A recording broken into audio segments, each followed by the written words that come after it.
Tetapi ketika ilmu itu dipelajari untuk menghancurkan seseorang, ilmu dipelajari untuk menghancurkan umat manusia, itu ilmu yang dilaknat oleh Allah.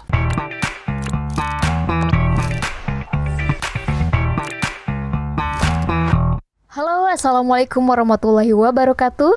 Apa kabar semua sahabat Banten Podcast? Bersama saya Intan Wijaya. Sebelum ke topik pembicaraan, bertepatan dengan Hari Santri Nasional, saya ingin mengucapkan selamat Hari Santri Nasional untuk seluruh santri di Indonesia. Nah, kali ini tema yang akan kita bahas yaitu tentang keilmuan. Bersama narasumber kita, yaitu Bapak Kiai Pimpinan Pondok Pesantren Bapak Bapak Haji Muhammad Munawar Halili dari Pondok Pesantren Al Munawar Bani Amin dari Desa Pematang, Kecamatan Keragilan. Bapak, saya ingin bertanya, yang menjadi ciri khas dari pesantren Pak Kiai itu apa, Pak? Alhamdulillah, di pesantren kami khusus membidangi mempelajari kitab-kitab kuning. Di antaranya adalah ilmu-ilmu yang berkaitan dengan ilmu-ilmu alat, cara tata bahasa membaca kitab kuning. Kemudian yang kedua juga fikih, tauhid, dan tafsir juga dipelajari. Iya. Jadi karena memang kita ketahui di Banten ini kan banyak jenis pesantren yang masing-masing punya ciri khas tersendiri. Dan kebetulan di tempat kami untuk mempelajari ilmu-ilmu fikih, tauhid, tafsir, kemudian juga alat-alat tata cara bahasa untuk tata bahasa Arab. Itu di antaranya yang dipelajari. Ya, itu yang menjadi ciri khasnya, ya, Pak ya. Dan langsung saja pertanyaannya dari saya, ilmu perspektif. Nah, menurut Bapak nih, dalam Islam itu seperti apa, Pak? Jadi yang namanya ilmu itu ada beberapa macam pengertian. Satu, ilmu itu adalah sesuatu alat tata cara, kalau bahasa agama disebut kaifiyah, untuk mencapai sesuatu, mempelajari sesuatu. Itu namanya ilmu. Maka sekarang banyak istilah mengatakan, ada orang mengatakan ilmu pengetahuan. Ya sebetulnya ilmu itu ya pengetahuan itu sendiri. Jadi hakikatnya adalah ilmu itu adalah suatu cara untuk mempelajari sesuatu. Yang nanti pada ujungnya ada sebuah hadis Rasul mengatakan, al ilmu yakuduka ilal jannah. Ilmu itu yang akan menuntun menuju surga. Menuju surga ya, Pak. Ya. Apakah ilmu itu harus mencapai sampai menjadi profesor? Karena kalau di kampus itu kan sepertinya yang mencapai menjadi profesor itu sudah mencapai level tertinggi ya dalam ilmu, Pak. Jadi kalau menurut pandangan saya, yang namanya ilmu itu tidak ada batas pencapaian. Pencapaian paling mutlak adalah ujungnya, tingkat tingginya adalah bagaimana seseorang menjadi lebih dekat kepada Sang Pencipta. Berarti bahasanya menjadi insan kamilan, manusia yang sempurna, yang lebih dekat kepada Allah Subhanahu wa Ta'ala. Dan perlu dipahami bahwasanya banyak orang yang salah menafsirkan, seolah-olah semua ilmu itu wajib dipelajari. Iya, betul. Nah, ini masalahnya. Orang harus menguasai A, B, C, D, yang walaupun kita tahu juga bahwasanya ada bahasa, kalau dalam bahasa Arab atau bahasa santri, kalimat itu ada dua macam. Maka di hadis Rasulullah SAW ada sering disebutkan di tempat-tempat umum di mana sering kita dengar, tolabul ilmi faridotun ala kulli muslimin wa muslimatin. Mencari ilmu itu diwajibkan atas muslim laki-laki dan muslim perempuan.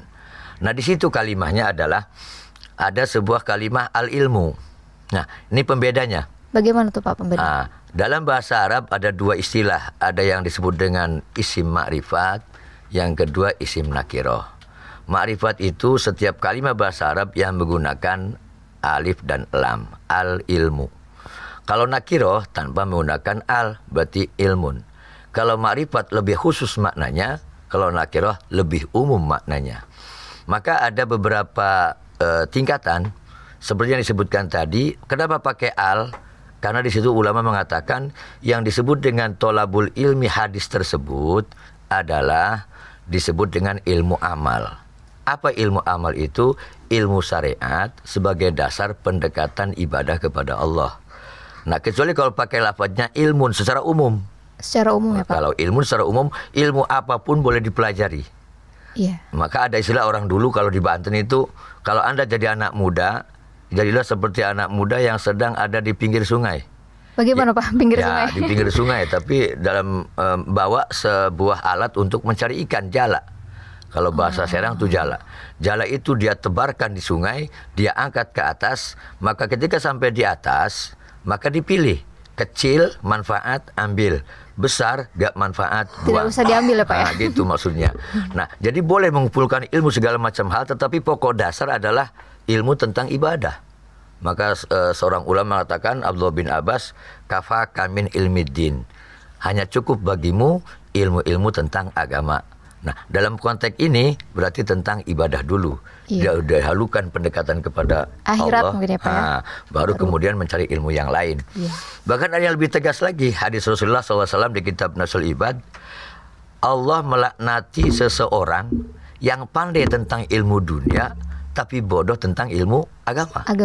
Kenapa? Karena yang akan dibawa itu bukan urusan dunianya, tapi bagaimana ketika nanti menghadap kepada Allah, amalia ibadah dia yang akan dipertanggungjawabkan.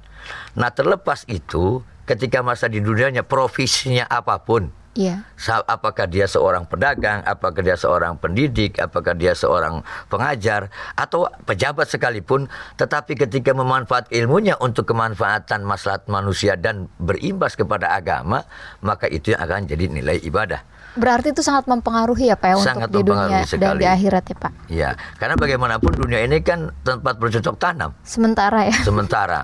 Nanti kemudian panennya di alam akhirat. Maka barang siapa yang banyak nanam di sini, panennya juga banyak di akhirat kelak nanti. Begitu, Mbak Intan. Iya, betul. Nah, bagaimana nih pendapat Bapak tentang perintah tuntutlah ilmu sampai ke negeri Cina? Tolabul utlubul ilma walau bisin, bahasa hadisnya begitu. Carilah ilmu sampai ke negeri Cina. Betul. Maksudnya ilmu itu bisa didapatkan secara luas. Karena sering disampaikan bahasa-bahasa guru-guru kita di zaman dulu, ngaji itu, mencari ilmu itu tidak terikat dengan tempat, waktu, dan dengan siapa dia bicara. Tetapi ketika dia mendapatkan manfaat untuk menambah wawasan, untuk mendekatkan diri kepada Allah, kepada siapapun kita belajar. Bahkan sering saya sampaikan secara agak kencang juga, yang jadi guru itu tidak hanya kiai, yang jadi guru itu tidak hanya ustadz, bahkan copet di pasar pun itu bisa jadi guru kita. Bisa diambil ilmunya ya Pak bisa bukan untuk nyopetnya loh, tapi imbas akibat dari perbuatan dia. Contoh seperti ketika kita di pasar ketemu copet ditangkap, dia bikin rame-rame. Oh, berarti sebuah nasihat buat kita, ilmu juga. Saya jangan seperti dia, nanti digebukin oleh masa seperti dia, bisa babak belur kita. Nah, jadi pengertiannya adalah walau bisin itu kepada siapapun, sejauh sampai manapun, dengan siapapun, kapanpun waktunya, dimanapun tempatnya, kita wajib mencari ilmu dan menuntut ilmu itu. Kira-kira demikian. Berarti dalam ajaran Islam itu ilmu capaian tertingginya itu seperti apa gitu Pak? Dan konsekuensinya bagi orang yang sudah mencapai ilmu namun tidak melaksanakan sesuai konsep Islam, itu bagaimana Pak? Ya, pencapaian tertinggi seseorang mencari ilmu adalah ketika dia semakin dekat kepada Allah. Maka levelnya nanti ke muttaqin, orang yang bertakwa kepada Allah Subhanahu wa taala. Dan ketika kita sudah punya ilmu kemudian tidak kita manfaatkan, maka ini akan menjadi sebuah dosa buat kita. Karena menyimpan ilmu itu bagian daripada dosa. Tetapi sebaliknya, ketika seseorang punya ilmu kemudian diberikan kepada orang yang bukan ahlinya, maka itu tinggal nunggu kehancuran. Yang terjadi sekarang di kita lah. Orang seseorang mempunyai keahlian, kemudian dia di pertanian contoh, tapi ditempatkan untuk memperbaiki mesin. Saya kira itu tinggal hancur mesin tersebut.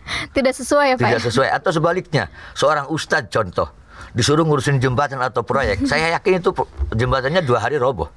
Kenapa? Nggak tahu komposisinya.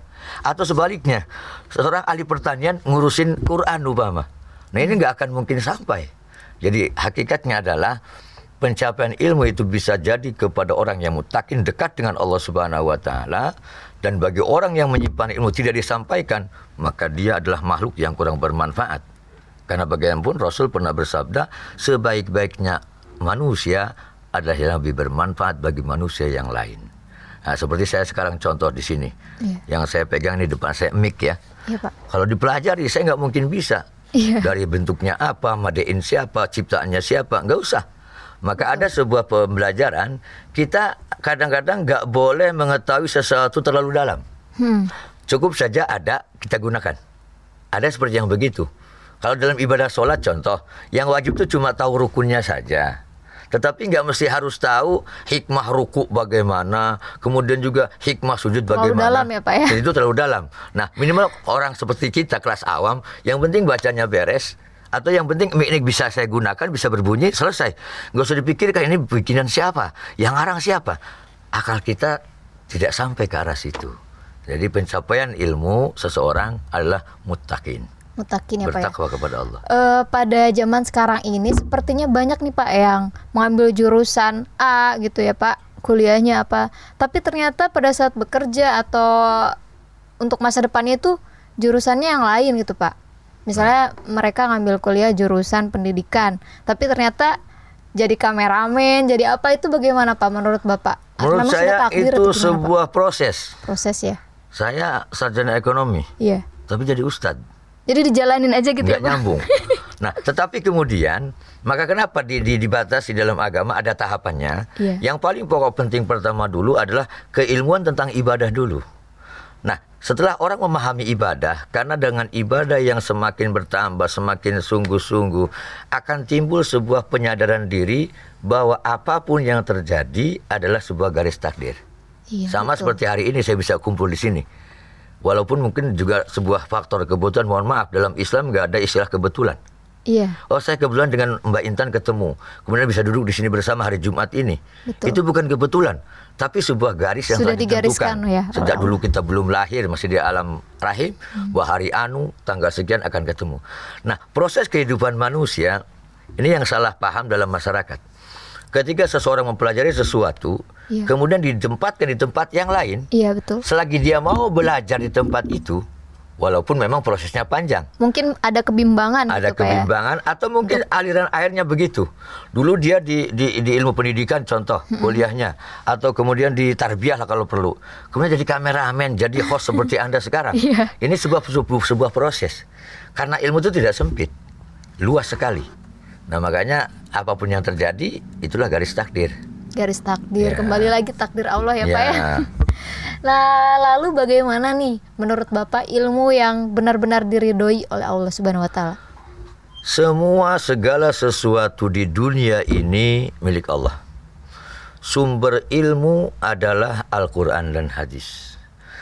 Kemudian ketika seseorang mempelajari sebuah ilmu yang diridhoi oleh Allah itu adalah sesuatu yang bernilaikan kebaikan. Kullu ma'rufin ibadah. Setiap kebaikan itu adalah menjadi nilai ibadah. Latar belakang keilmuannya yang bermanfaat bagi agama, bermanfaat bagi manusia, bermanfaat bagi makhluk Allah, itulah ilmu yang bermanfaat. Tetapi ketika ilmu itu dipelajari untuk menghancurkan seseorang, ilmu dipelajari untuk menghancurkan umat manusia, itu ilmu yang dilaknat oleh Allah. Contoh, tergantung nawetunya ya. Saya bikin pisau. Iya. Kalau pisau ini bermanfaat untuk ustadz, memotong kambing, memotong sapi ketika kurban, maka berarti ilmu saya membuat pisau ini bermanfaat. Tetapi ketika kemudian alat tersebut digunakan untuk melukai orang lain, menyakiti orang lain, berarti apa yang saya ciptakan, ilmu yang saya pergunakan, itu berarti tidak bermanfaat. Nah, kemanfaatan ilmu itu dimulainya adalah dari pribadi kita. Kita paling gampang kalau ngomong, oh orang harus sholat subuh, orang harus berjamaah, orang harus belajar seperti kejadian yang lain. Tapi ketika ke pribadi tidak mampu untuk melakukan itu, walaupun berat, ya, Pak, ya? Berat sekali. Jadi orang banyak mampu memberi contoh, tapi jarang yang jadi contoh. Itu kan bahasanya begitu. Ngarahin orang pinter, Anda harus begini. Tetapi ketika ke pribadi, kadang-kadang belum bisa menjadi contoh. Sepertinya sulit gitu Pak. Sulit. Iya. Saya pernah mendengar nih Pak ya. Dulu saya pernah dengar bahwa iblis pun takut ketika ingin menggoda manusia yang sedang sholat gitu Pak ya. Ada yang berilmu dan ada yang hanya ibadah sekedar menjalankan ibadah sholat saja gitu Pak. Tapi iblis tuh kayaknya lebih takut terhadap orang yang berilmu tinggi. Itu kejadiannya adalah ketika Rasulullah Shallallahu Alaihi Wasallam kala itu melihat iblis di depan sebuah masjid. Iya. Masuk tidak, keluar tidak, Iya. dia ragu-ragu, bulak-balik. Maka ditegurlah oleh Rasul, iblis, kenapa kamu gak jadi masuk ke dalam masjid? Begini, di dalam masjid ada yang sholat ya Rasul. Kemudian aku gak berani masuk ke dalam. Kenapa?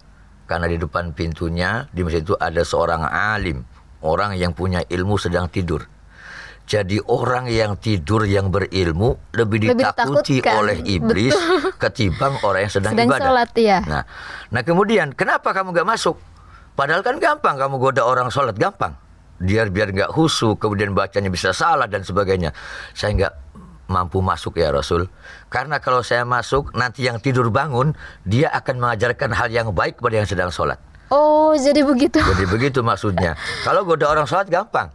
Diingatkan dengan kunci motor hilang, dompet hilang, bisa hilang bacaannya. Tetapi kalau yang sedang tidur yang punya ilmu ini bangun, maka dia akan menyelamatkan orang yang sedang ibadah tersebut. Jadi ya Allah juga berfirman ya dalam surat Al-Mujadalah ayat 11, bahwa Allah akan angkat derajat orang-orang yang diberikan ilmu oleh Allah. Nah ini makanya betul sekali riwayat tersebut. Sekarang yang namanya orang alim itu yang bagaimana sih? Apakah dengan pakaian? Iya. Apakah dengan penampilan? Oh ketika dia pakai jilbab dia muslimah? Atau ketika saya pakai peci orang yang alim? Oh enggak. Orang alim itu adalah orang yang mampu mengamalkan ilmunya dalam kehidupan sehari-hari. Walaupun penampilannya tidak seperti orang alim. Iya, karena pada zaman sekarang sulit membedakan orang yang berilmu dan benar-benar agamanya itu baik ya Pak ya, dengan orang yang hanya sekedar untuk kedok saja gitu Pak ya. Sulit sekali. Nah pembedaan untuk melihat orang tersebut, satu adalah dari amalia kehidupan sehari-hari. Contoh yang gampang, mic ini bisa bersuara karena ada aliran listrik di dalamnya. Iya betul. Kipas angin bisa berputar karena ada aliran setrum di dalamnya. Televisi ini bisa bergambar karena ada aliran listrik di dalamnya. Maka seseorang yang punya ilmu dan iman yang kuat, maka akan terlihat dari perilaku kehidupan sehari-hari. Kalau saya mengatakan mari kita beriman, gampang. Tapi karena iman itu abstrak, terlihatnya adalah dari perilaku pribadinya, maka kelihatan dari situ. Bisa saja seseorang mengatakan, oh saya alim. Padahal ketika mengatakan itu ada sebuah garis mengatakan, man donna nafsa wa aliman fawa jahilun. Kalau orang yang mengaku alim, mengaku pinter, mengaku punya ilmu, hakikatnya dia bodoh, sedang menutupi kebodohannya. Berarti kalau seorang pejabat sampai tinggi gitu ya Pak ya, pendidikannya, ilmunya sampai jabatannya tinggi, tapi korupsi seperti itu juga sama saja ya Pak? Ya, artinya ada orang yang mengatakan begini, kenapa sih yang jadi pencuri itu orang yang punya iman? Apakah dia Islam? Betul. Kok jadi pencuri? Iya. Apakah dia nggak punya iman atau nggak tahu? Ketika seseorang terjerumus melakukan sesuatu kesalahan, hakikatnya fungsi iman dan ilmu dalam hatinya kalah dengan nafsunya. Karena kita ketahui bersama bahwa dalam hati manusia sesuai hadis Rasul ada segumpal daging. Dalam hati manusia, andaikan daging itu baik, maka baiklah amal ibadahnya. Andaikan daging itu buruk, maka segala perilakunya adalah buruk. Apa itu ya Rasul? Ia adalah hati. Nah, isi hati ini ada dua macam. Ada yang namanya isi hati ini kamarnya bisikan daripada hidayah Allah, malaikat. Kemudian yang sebelahnya adalah bisikan setan. Nah, seseorang yang punya ilmu, punya iman sekalipun, sering disampaikan semakin tinggi pohonnya, itu semakin besar angin di atas. Iya betul. Apakah Ustadz nggak ada godaannya? Oh banyak. Godaannya Pak. Godaannya banyak, lebih banyak. Apakah seorang ulama itu nggak ada godaannya? Banyak godaannya. Betul. Nah, maka ini disinilah fungsinya adalah ketika hati kita kalah dengan nafsu, ilmunya, imannya, kemudian dikalahkan oleh nafsu, bisa saja jadi apapun, dia bisa melakukan kesalahan. Dan ketika dia terjerumus, itu hakikatnya imannya lagi ditunda sebentar, disimpan sebentar, kalah dengan nafsunya. Siapapun dia, pejabatkah, manusia biasakah, profesi apapunkah, petanikah sekalipun. Nah, ketika nafsunya dikalahkan, nafsunya mengalahkan ilmunya atau mengalahkan imannya, maka dia bisa terjerumus. Betul sekali ya Pak. Makanya konsepnya adalah ketika kita pengen menggapai itu agar jadi manusia yang seutuhnya, tiada lain tiada bukan adalah hal yang paling utama mempelajari ilmu agama. Agama ya Pak ya. Menurut Bapak, ilmu yang terpenting Bapak sampaikan di pondok pesantren itu ilmu apa saja Pak? Yang digaris secara keseluruhan itu banyak cabang-cabang ilmu. Secara keseluruhan banyak cabang-cabang ilmu. Yang paling pokok adalah tentang Al-Quran. Satu. Tetapi kemudian dibagi beberapa macam 3 bagian sebagian ulama. Yang pertama ilmu tauhid. Ini banyak diajarkan di pesantren-pesantren dengan mengenal asma-asma Allah yang 99. Kemudian penanaman tentang sebuah keyakinan. Kemudian penanaman tentang kemahakuasaan Allah. Itu ilmu tauhid. Ilmu tauhid ya Pak. Yang kedua, kenapa tauhid? Tauhid itu asal kata dari wahidun. Ahad, satu. Ya Pak ya? Segala sesuatu aspek kehidupan itu dimuarakan kepada satu, yakni kepada Allah Subhanahu wa taala. Seperti yang di awal kita tadi bicarakan. Ya. Kemudian yang kedua ada ilmu fikih. Ilmu fikih itu ilmu yang berkaitan dengan gerak-gerik ibadah jasmania. Kalau tadi tauhid berkaitan dengan ruhania, kemudian yang kedua dengan ilmu fikih itu ada ilmu bergerak-gerik kehidupan yang ibadah. Ya, praktekan. Maka ini disebut dengan badaniyah. Secara badan kelihatan sholatnya, kelihatan puasanya, melakukan ibadah kewajiban yang lainnya. Kemudian yang ketiga ada tingkatan yang lebih tinggi lagi. Ini namanya ilmu tasawuf. Tasawuf itu disebut dengan sofa itu maknanya bersih. Hatinya hanya semata-mata kepada Allah.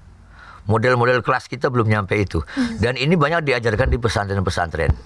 Nah kalau bahasa di Banten dulu, ini di masyarakat juga ketika menjelang sholat ada yang disebut dengan sholawatan. Sholawatan ini banyak yang asma-asma Allah, wujud, kidam, bako dan sebagainya. Itu disampaikan di pengeras suara. Ini penanaman tauhid bahwa segala sesuatu itu kembali kepada Allah. Yang kedua baru tentang fikih yang saya sebutkan tadi, gerak ibadah, tata caranya bagaimana. Kenapa? Makanya ilmu yang wajib dipelajari seperti yang disampaikan di awal kita tadi pembicaraan, bahwasanya ilmu apa sih yang harus wajib dipelajari? Adalah ilmu amal. Ilmu yang berkaitan dengan ibadah sehari-hari. Yang bermanfaat untuk orang apa ya? Karena pernah ada yang ngomong ke saya di satu tempat, Pak Haji, kami pengen bikin sebuah masjid besar. Saya bilang jangan mikir masjid besar dulu. Orang yang isinya diajarin dulu belum? Gampang masjidnya sih, bikin masjidnya kita walaupun susah gampang. Tetapi yang susah itu ketika masjidnya jadi. Mengajak orang, kemudian sholatnya bagaimana, ibadahnya bagaimana. Ini yang susah. Nah makanya ketika berbicara tentang ilmu kaitan dengan pendidikan, kita tahu bersamalah, diakui atau tidak, lembaga pendidikan yang mengajarkan tentang keilmuan yang paling ada dan paling banyak dan juga yang paling pertama di tanah air kita adalah lembaga pendidikan pesantren. Dan jangan lupa di pesantren itu diajarkan sebuah hal yang luar biasa. Mana luar biasanya? Mandirinya, cara ekonominya, kebersamaannya, kekeluargaannya. Maka ini menanamkan sebuah kebersamaan. Sebuah wilayah, sebuah negara tanpa ada sebuah kebersamaan nggak akan mungkin ada persatuan. Betul Pak. Iya kan? Kalau nggak ada persatuan baru timbul sebuah kekuatan. Begitu yang dikatakan Jenderal Sudirman dulu. Nah di pesantren itu diajarkan demikian, khususnya di pesantren Salafiyah di Banten itu ada kebersamaan dengan adanya makan bersama. Kemudian dengan adanya kemudian juga saling tolong menolong dengan satu yang lain. Ketika seorang teman yang nggak punya apa-apa, yang lain punya, mereka masaknya bareng. Nah, keilmuan-keilmuan yang ada itu dipraktekkan dalam kehidupan sehari-hari. Jadi mudah-mudahan generasi yang akan datang, mau jadi apakah dia, pejabatkah dia, kalau sudah tertanam di sini 3 fungsi tadi, 3 ilmu tadi, insya Allah kita tidak akan menemukan pejabat yang korupsi. Kemudian juga tidak kemudian menemukan orang yang melakukan kejahatan. Jadi yang namanya pendidikan, ilmu itu yang paling pokok dipelajari, dasar dulu dari setiap pribadi, yaitu ilmu tentang bagaimana ibadah yang baik. Tauhid diakui atau tidak secara nurani dalam hati setiap manusia pasti mengakui ada zat yang memang maha kuasa, yakni Allah. Tetapi kemudian dalam prakteknya adalah bagaimana kita melakukan ibadah yang baik. Iman tidak akan mungkin kuat, tidak akan mungkin bertambah kalau tidak diisi dengan ibadah. Karena ibadah ini menambahkan keimanan. Karena iman tuh tahu sendiri, kita bisa naik bisa turun. Betul, Pak. Seseorang bisa ibadah benar, maka butuh ilmu. Nah, makanya ditekankan oleh para alim ulama zaman dulu, sudahlah belajar ilmu saja dulu. Yang lainnya urusan Allah. Itu bahasa-bahasa yang memang luar biasa. Kuat sekali ya, Pak. Sangat kuat sekali. Sehingga ketika kita melakukan ibadah, nanti Allah akan berikan ilham, berikan inspirasi, berikan hidayah. Harus melakukan apa? Ini tuntunan Allah. Betul. Nah, oleh karena itu, hal yang paling baik adalah, yang paling utama adalah bagaimana kita melakukan ibadah yang baik. Dan itu diajarkan di pesantren-pesantren Salafiyah, khususnya di Provinsi Banten ini. Ya, kira-kira begitu. Iya.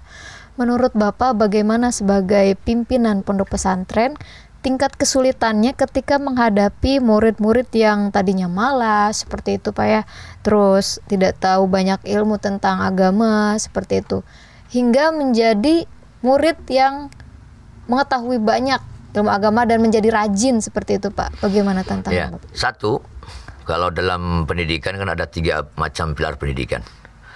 Unsur dari muridnya, gurunya, orang tuanya.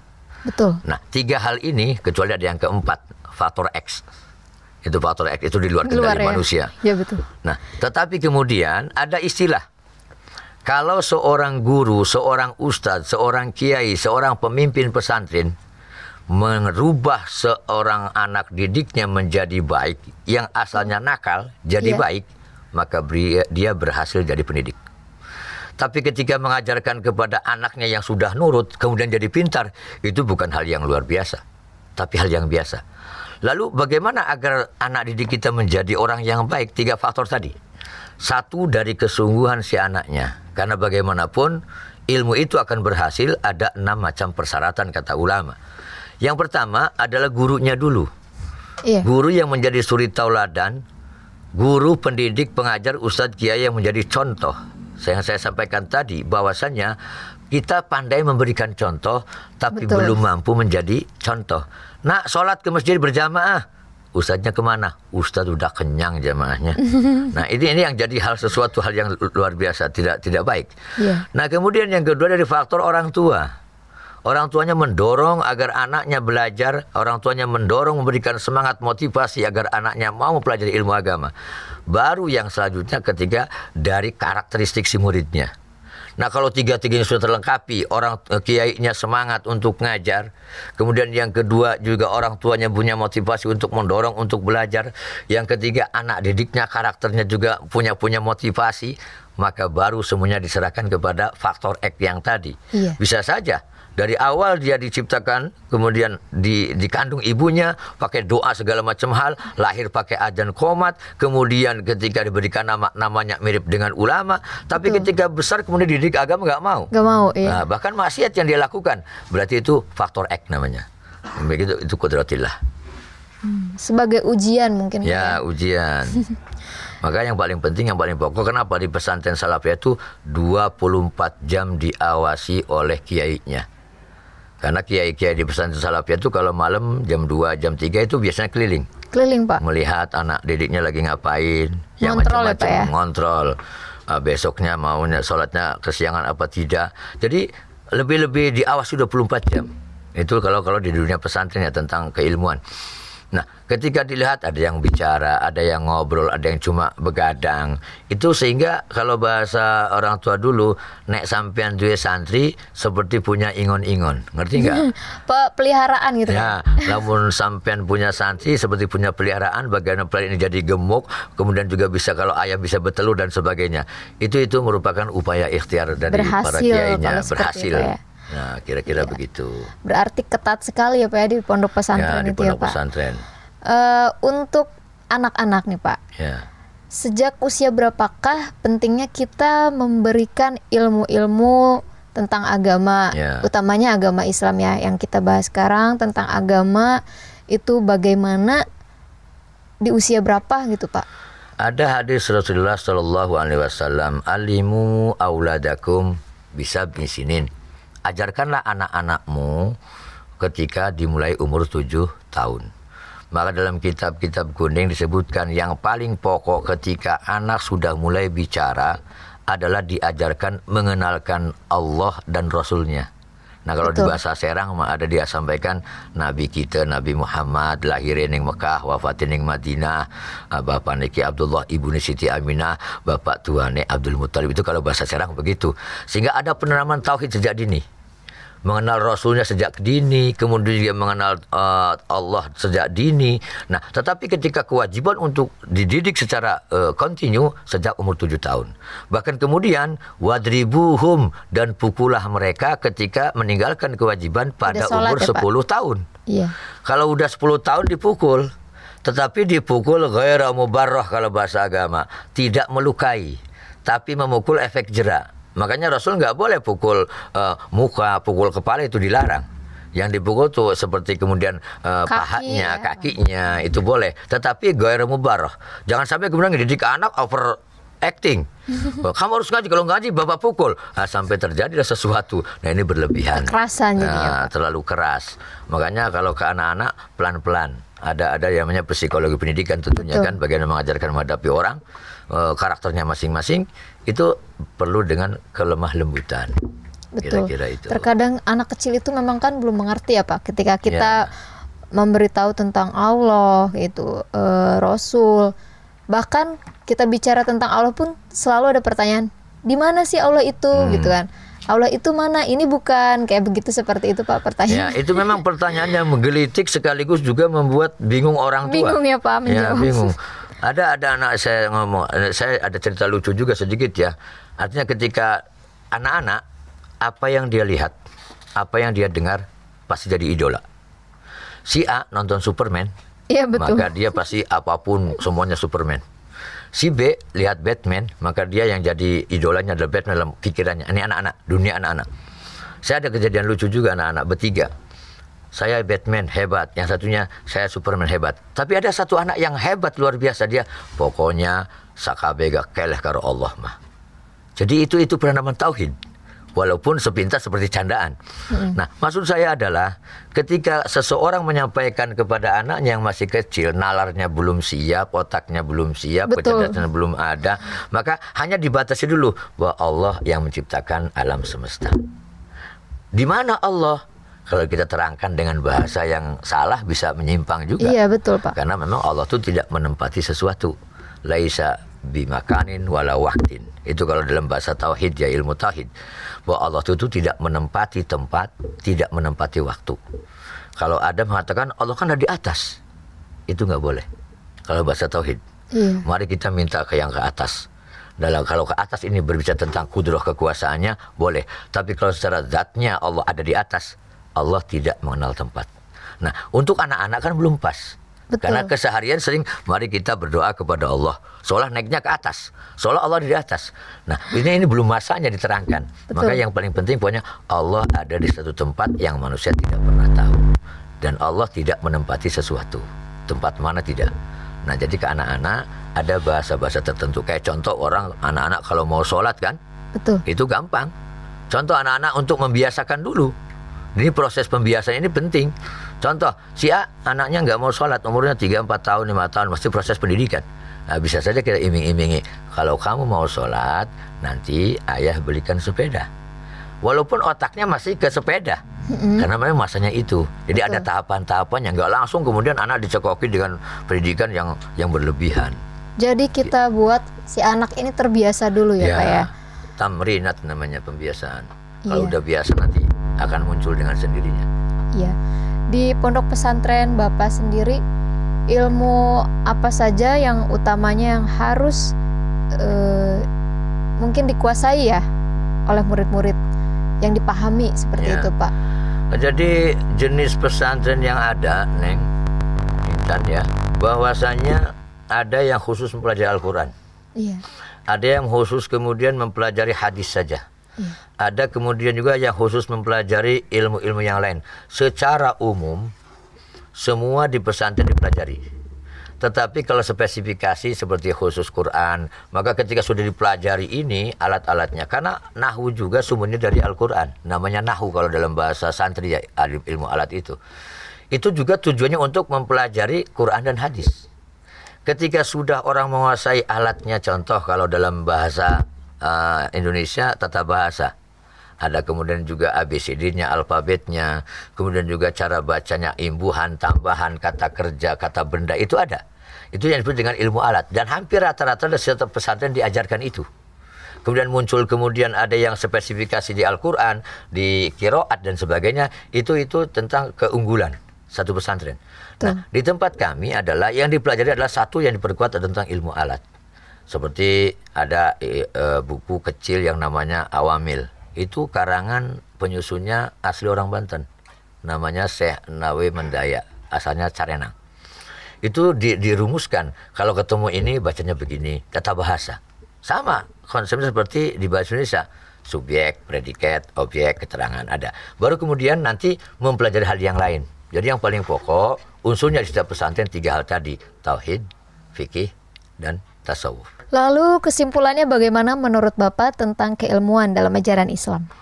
Kesimpulannya adalah bahwasanya ketika seseorang mempelajari ilmu apapun, itu mencari ridha Allah Subhanahu wa Ta'ala, yang notabene nanti kemanfaatan ilmunya bermanfaat bagi manusia dan makhluk-makhluk Allah serta alam semesta ini.